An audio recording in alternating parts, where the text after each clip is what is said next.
O'zbekiston terma jamoasi menga favorit emas. Orzu-istagi o'zbek milliy terma jamoasini tuzib bersangiz barcha davrlardek. Birinchi bo'lib taktikadan boshlasak bo'ladi. Darvozada Nestrov, markaziy himoyada Anzur Ismoilov hamda Abduqodir Husanov, o'ng tomonda Feyiz Davletov, chap tomonda Vitaliy Denisov, markazda 4-3-3 qiladigan bo'lsak, yarim himoyachilar Server, Jeparov, Odil Ahmedov va Mirjalol Qosimov. Hujum uchligi Eldor Shomurodov chapga qo'yamiz. Maksim Shatskix hujum chizig'iga qo'yamiz.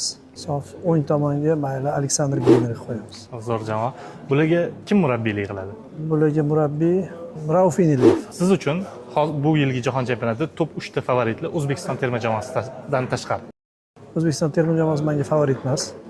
Shundan O'zbekiston terma jamoasidan tashqarida bo'ladi.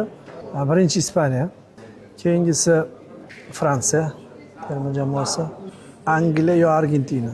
Angliya, Argentina, Portugaliya uchalasi tengroq. Katta ehtimol bilan qaysi biri yutishi mumkin sizningcha? Ispaniya. Ispaniya.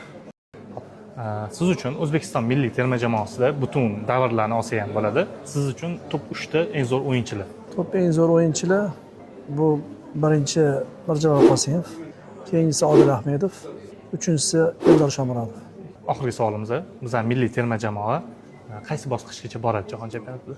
Mana endi guruhimiz juda ham kuchli, qiyin taxmin qilish.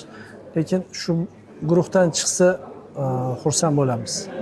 Shu nimchorak finalda 3-o'rin olib bo'lsa ham chiqishini tarafdorimiz.